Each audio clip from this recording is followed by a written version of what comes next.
Je fais enfin un travail que je trouve assez passionnant, mais je vais très certainement me faire remplacer par l'IA, l'intelligence artificielle. Je dis ça parce que, au vu de l'évolution actuelle de l'IA, je pense, à titre personnel, que dans un futur proche, les professeurs en ligne vont disparaître, ou même les professeurs tout court. Et pour être honnête, ça me fait un peu chier parce que c'est vraiment quelque chose que j'aime faire, je pense. C'est vrai que depuis que je suis jeune, en fait, je n'ai jamais su vraiment qu'est-ce que je voulais faire de ma vie. Ça a même commencé depuis les études, hein. Bon, là, ça va être une séquence un peu flashback. Je vais vous raconter un peu mon parcours, hein, parce que, en fait, là, actuellement, j'ai eu une réflexion, hein. Qu'est-ce que je vais faire, quand l'IA va me remplacer? Et ça, en fait, cette, réflexion, je l'ai déjà eue même avant l'IA. Quand j'étais plus jeune, hein, lorsque j'ai commencé à étudier, il fallait déjà choisir sa voie, choisir qu'est-ce qu'on voulait étudier.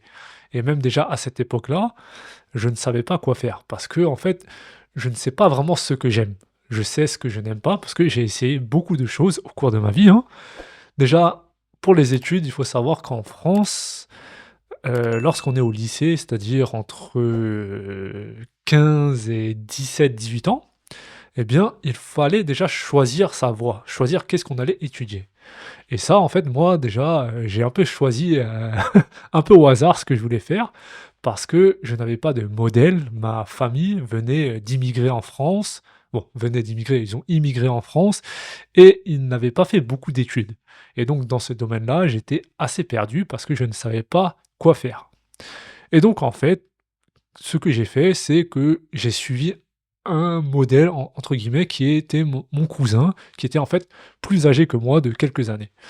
Et donc c'est ce que j'ai fait, hein. J'ai fait ce qu'on appelle un bac, technologique. Donc, en ce temps-là, il y avait différents types de bacs, hein. Il y avait ce qu'on appelait les bacs généraux, qui regroupaient plutôt des matières ou des sujets, on va dire, plus, généraux, hein, comme le titre l'indique, comme le nom l'indique, pardon. C'est-à-dire des choses comme l'économie, l'histoire, les sciences, la physique et cetera. Et ensuite, on avait les bacs pro, professionnels, qui étaient plus, on va dire, des secteurs d'activité manuels. C'est-à-dire des choses comme électricien, plombier, boulanger et cetera, des métiers un peu plus manuels. Et entre les 2, on avait ce qu'on appelait le bac technologique, qui était plutôt des matières, donc des sujets, on va dire, qui étaient plus ciblés dans le tertiaire, c'est-à-dire dans les services. Comme par exemple, le marketing, la communication, la gestion et cetera et cetera. Donc, pour la petite info, hein, le bac, quand je dis le bac, c'est le baccalauréat. C'est en gros le diplôme, national qu'il faut avoir. C'est le minimum, qui est considéré comme, vraiment le diplôme minimum à avoir en France. Enfin bref, du coup, moi, ce que j'ai fait un bac, technologie, de gestion qui était plus lié à la comptabilité. J'avais étudié la comptabilité et après avoir obtenu ce bac, pareil, hein, il fallait encore continuer les études parce que en France, il faut savoir que les diplômes sont très importants. On regarde tout le temps les diplômes en premier, peu importe, ce que vous allez faire, hein, comme travail, c'est la première chose qu'on va regarder, votre diplôme. Quel diplôme vous avez? Bon, enfin bref, hein. Et donc je ne savais pas quoi faire et pareil, hein, après le bac, de gestion de comptabilité, hein, j'ai fait en fait, bah, comme j'avais fait avant, hein, j'ai juste suivi «mon modèle» entre guillemets, mon cousin, qui avait fait à cette période-là, ce qu'on appelait, un BTS. En gros, c'est une sorte de diplôme en 2 ans, qui se fait, en 2 ans. Donc, après le bac, vous étudiez 2 ans pour obtenir un diplôme qu'on appelait le BTS. Bon, il y a d'autres diplômes, hein, mais parce que bon, en France, c'est vrai que le système éducatif est assez complexe. Il y a des diplômes à chaque niveau pratiquement. Et donc j'ai fait un BTS, MUC, donc c'est des initiales pour, Management des unités commerciales. Bon, le nom est assez complexe, mais en fait, c'était quelque chose, pardon, qui était plus lié, on va dire, au «management» entre guillemets. Ça comprenait des matières comme, l'économie, le droit, le management, et cetera, l'anglais, hein, vous savez. C'était un BTS, donc un diplôme assez, on va dire, général au final. Et en fait, bah, ce BTS, hein, ce diplôme, je ne l'avais pas obtenu, à ce temps-là. Je l'avais raté pour diverses raisons, hein. J'avais des problèmes personnels, j'avais beaucoup de choses, dans la tête, hein, donc j'ai échoué. Et en fait, aussi pendant mes études, je faisais d'autres travails, je faisais d'autres tafs, donc taf, travail, hein. Et en petite parenthèse, taf peut être aussi un nom ou un verbe, donc c'est un mot assez familier. Taf peut vouloir dire travail et travailler, donc ça dépend du contexte. Enfin bref, parenthèse finie. Donc pendant mes études, de BTS donc, j'ai fait d'autres tafs. Donc j'ai notamment taffé, à FedEx, chez FedEx. Vous savez l'entreprise américaine de livraison, je faisais ça en fait en temps partiel. C'est-à-dire que je n'étais pas à temps plein, je travaillais un week-end, chaque week-end pardon. Je travaillais tous les samedis et donc ça me permettait pardon de gagner de l'argent, de mettre de l'argent de côté et c'était vraiment mon premier travail, mon premier taf. Et entre-temps, avec les vacances d'été, j'ai aussi travaillé, en tant qu'employé libre-service dans un supermarché. C'est-à-dire, vous savez, les gens, qui mettent les produits, sur les rayons, qui déchargent les produits des camions, des palettes, hein, qui déchargent des palettes des camions, qui prend les produits et qui les met en rayon et qui fait un peu de rangement dans les rayons des supermarchés. Bon, bref, ça c'était mon deuxième travail, hein, le deuxième travail que j'ai fait. Et troisième travail que j'ai fait aussi pendant cette, période-là, j'ai travaillé à la banque, à l'accueil. Donc, vous savez les gens, qui accueillent les clients et qui s'occupent des transactions, on va dire des opérations assez simples, comme faire des virements, faire des rendez-vous, donc, planifier des rendez-vous avec les conseillers et cetera, des petites choses comme ça. Donner des cartes de crédit, de débit, bon peu importe. Et comme vous pouvez le voir, en fait, j'ai fait déjà pas mal de tafs différents en étant étudiant, hein. J'ai touché un peu à plusieurs secteurs différents, donc le secteur, on va dire, de la distribution, transport, logistique, bon, le secteur alimentaire, secteur bancaire et malgré ça, en fait, je ne s je n'aimais pas ça, en fait, de base. Je ne savais toujours pas qu'est-ce que je voulais faire. Enfin bref, revenons à l'histoire où, bah, j'ai raté le BTS, hein, donc pour diverses raisons, comme je vous ai dit.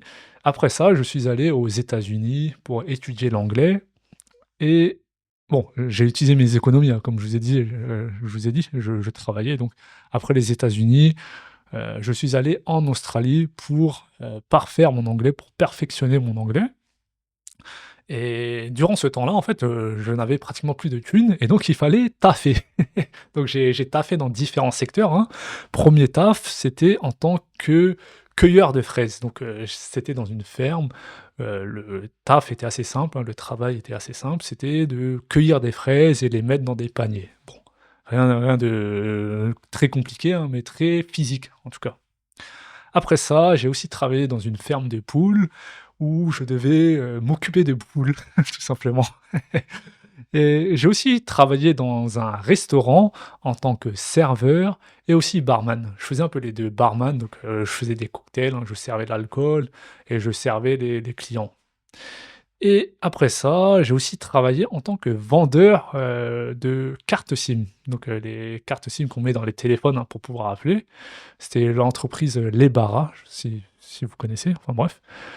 Après ça, mon dernier travail en Australie, c'était, dans un magasin de bagels. Donc, je faisais des bagels, vous savez les, trucs, ronds, les sortes de pain là. Je faisais ça avec le café et cetera. Bon, encore une fois, comme vous avez pu le voir, hein, mon parcours, j'ai fait d'autres travails très différents, très divers et malgré ça, aucun ne m'a vraiment plu. Peut-être, faire du café, ça m'a un peu plu peut-être, mais à part ça, j'avais pas vraiment, cette envie de poursuivre, hein. J'étais encore, à me questionner, hein. J'étais encore jeune à l'époque et je me disais: «Mais qu'est-ce que je vais faire de ma vie?» Et après ça, bah, je suis revenu en France et je savais qu'il fallait que je repasse, mes diplômes, hein, celui que j'avais raté, le BTS et donc je l'ai passé en candidat libre, hein. Pour la petite histoire, lorsqu'on rate un examen en France, en général, on peut le repasser en candidat libre, c'est-à-dire qu'on peut le repasser l'année prochaine sans devoir reprendre tous les cours. Tout simplement parce que les examens, en général, sont comptabilisés, sont évalués sur différentes matières, différents sujets, avec différents points. Il faut un certain nombre de points pour obtenir un diplôme. Et avant, hein, avant de rater, j'avais déjà réussi à «gagner quelques points» entre guillemets. Donc j'avais une certaine, moyenne et il me fallait juste réussir en fait quelques matières, liées, à ce diplôme pour obtenir le diplôme. Enfin bref, petite histoire, hein. Donc j'ai fait ce qu'il fallait, j'ai étudié, donc après être revenu d'Australie et j'ai obtenu le BTS. Après ça, la même histoire, hein. Je me demandais: «Mais qu'est-ce que je vais foutre? Qu'est-ce que je vais faire? Qu'est-ce que je vais foutre?» Hein, langage très familier, pardon, hein. «Qu'est-ce que je vais foutre de ma vie? Qu'est-ce que je vais étudier? Dans quel secteur je vais travailler?» Parce qu'au final, je sais pas qu'est-ce qui me plaît vraiment. Et voilà, après, encore une fois, j'ai demandé à mon cousin, mon cousin, que j'ai suivi en fait, entre guillemets, le «mon modèle», on va dire. Et lui, en fait, ce qu'il a fait après son BTS, MUC, hein, c'est qu'il avait fait quelque chose, en banque, une licence, je crois, en banque, je sais plus exactement ce que c'était. Et donc je me suis dit: «Bon, bah, pourquoi pas?» Et donc, en fait, le truc, c'était en fait en alternance, une licence en alternance. C'est-à-dire qu'il fallait en fait trouver une entreprise afin de pouvoir poursuivre ces études-là. Parce que quand on appelle en alternance, ça peut être soit un contrat de professionnalisation, soit un contrat d'apprentissage. Bon, je vais pas vous expliquer la différence, sinon c'est un peu trop compliqué et on va perdre un peu trop de temps. Et c'est pas vraiment le sujet de cet épisode. Enfin bref, donc en fait, la licence de banque, il fallait trouver une entreprise qui allait en fait, tout simplement financer la formation, financer les études. Donc c'est un système assez pratique, je trouve, qui est assez bien. Je ne sais pas si dans les autres pays, ils ont ce genre de système, mais je trouve qu'en France, ce système est assez pratique, tout simplement parce que ça vous permet d'étudier gratuitement, en fait, et d'obtenir un diplôme, mais aussi d'obtenir de l'expérience, gagner de l'expérience parce que vous allez travailler et étudier en même temps. Enfin bref, l'histoire, en fait, c'est que je n'ai pas trouvé d'entreprise, hein, pour diverses raisons, et donc je n'ai pas pu poursuivre, cette licence en banque. Et donc, après, en fait, une certaine période, parce qu'il faut savoir que en France, il y a des périodes d'inscription pour les diplômes, hein. En général, c'est septembre, et donc j'ai dépassé cette date, et donc je me suis retrouvé là, avec rien. Je ne savais toujours pas quoi faire. Je ne pouvais pas faire cette licence de banque parce que je n'avais pas trouvé de banque, d'entreprise, et j'avais encore une autre période durant laquelle j'étais en réflexion, encore une fois, je ne savais pas quoi faire. Et entre-temps, bah, il fallait faire de la thune. Il fallait gagner de l'argent, il fallait gagner de l'oseille, de la thune. Et donc, j'ai fait le plus simple, hein, j'ai cherché un taf dans un restaurant qui avait ouvert, à l'époque, hein, c'était à Charles de Gaulle, l'aéroport Charles de Gaulle. J'ai travaillé dedans, pareil, serveur au départ, donc ils m'ont engagé en tant que serveur et j'ai fait pas mal de taf, dedans, hein. J'ai parfois dépanné dans la cuisine, je cuisinais certains trucs.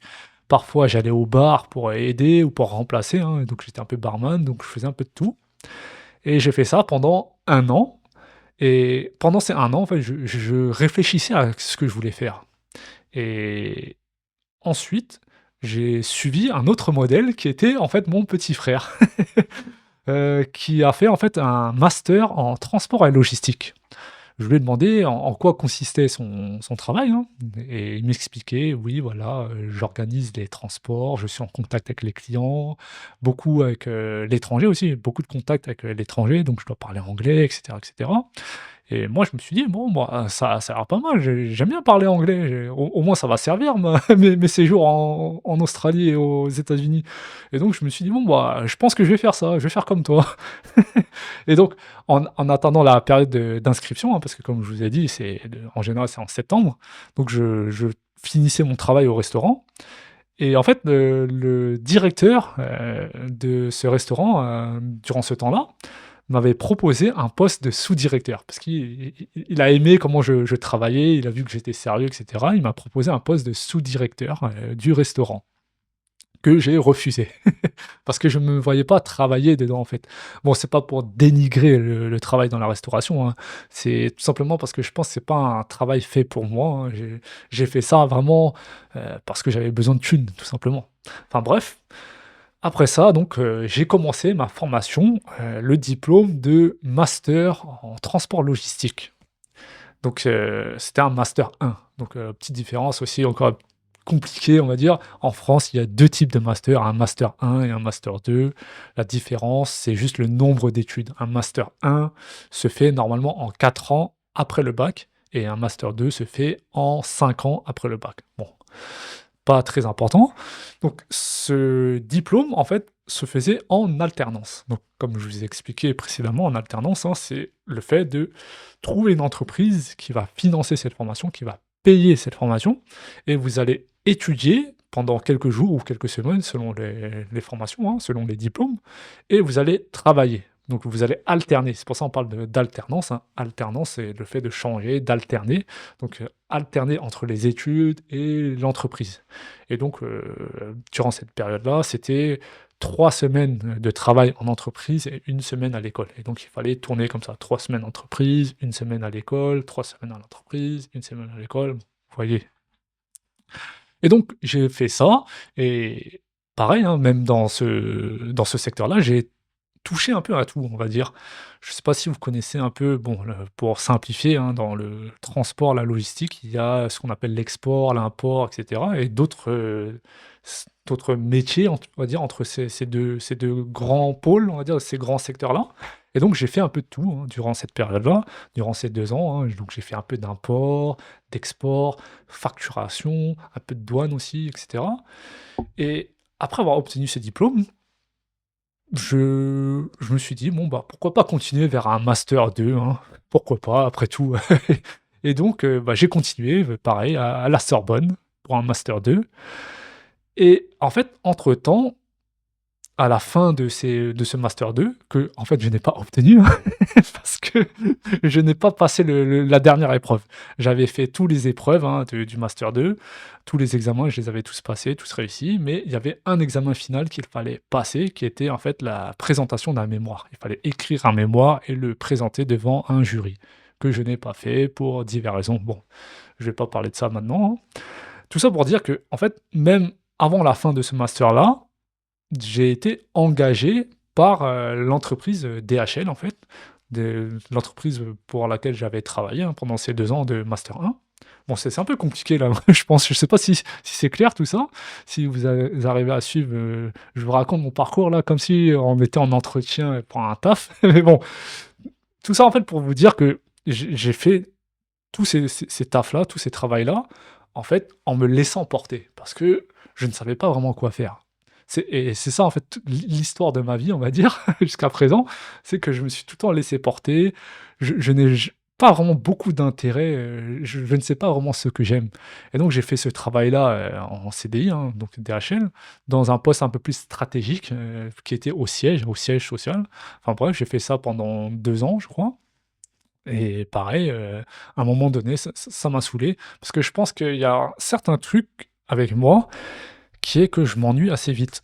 C'est que tous les tafs que j'ai fait jusqu'à présent, au départ, ça m'intéresse, je suis à fond dedans, hein, donc je m'investis beaucoup dedans, je fais les choses très sérieusement, mais je pense que je fais le tour en quelques mois, en fait. Donc, faire le tour de quelque chose, c'est vraiment de maîtriser quelque chose, de connaître quelque chose après un certain temps.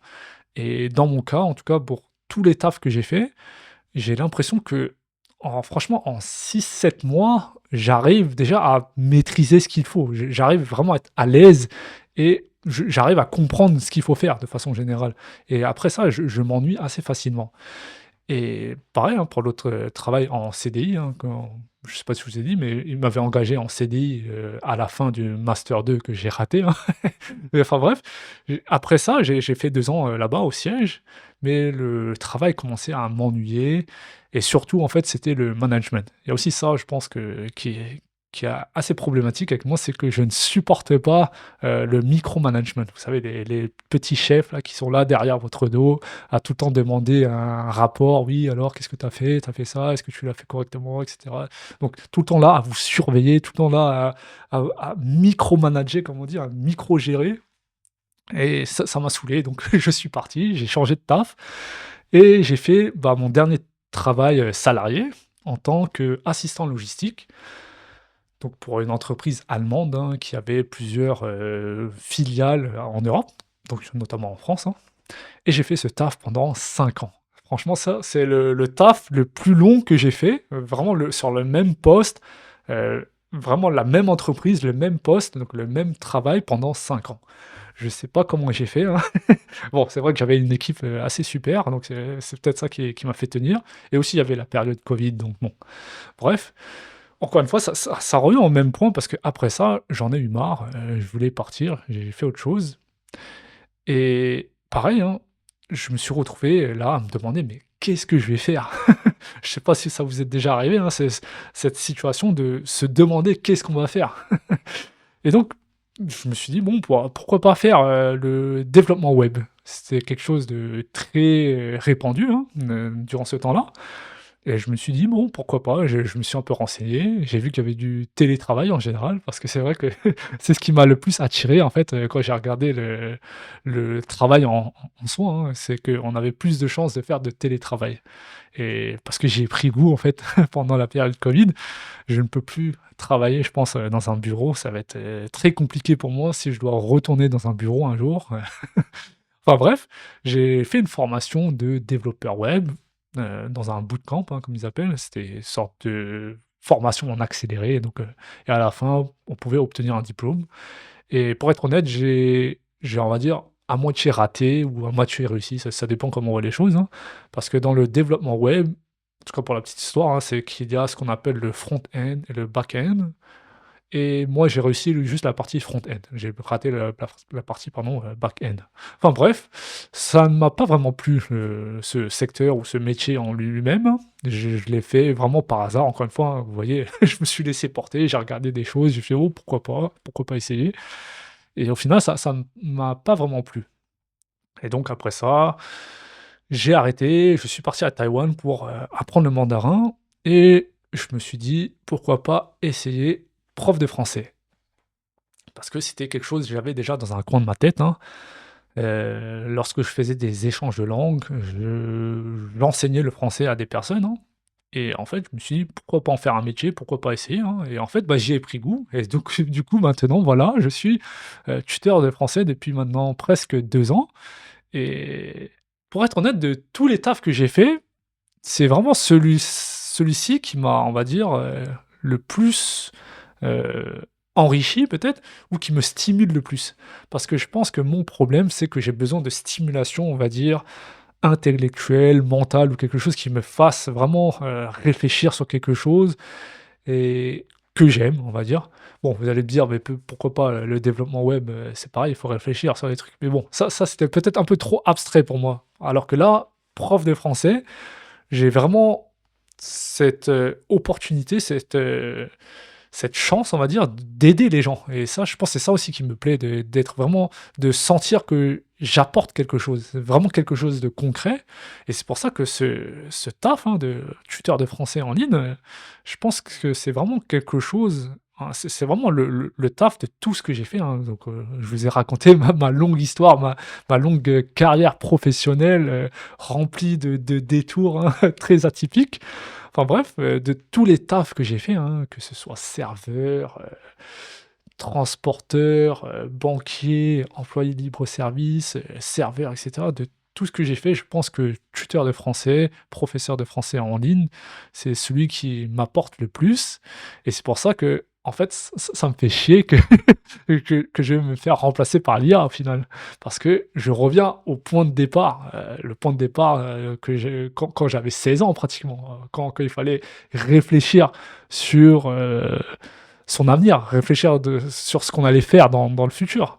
Et là, bah, voilà, je me retrouve là maintenant, au moment où je tourne cet épisode.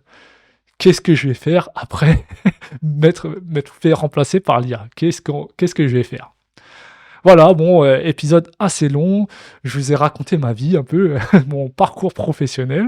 Je ne sais pas si ça vous a, intéressé, si ça vous a servi. Bon, au moins vous avez pu connaître un peu le système, éducatif, le système scolaire en France, hein. Bon, assez compliqué, mais bon, voilà, dites-moi en commentaire, est-ce que vous aimez votre travail déjà? Comment est-ce que vous avez choisi votre taf? Pourquoi vous avez décidé de faire ce travail? Et est-ce que votre travail risque d'être remplacé par l'IA? Merci pour votre temps et à bientôt.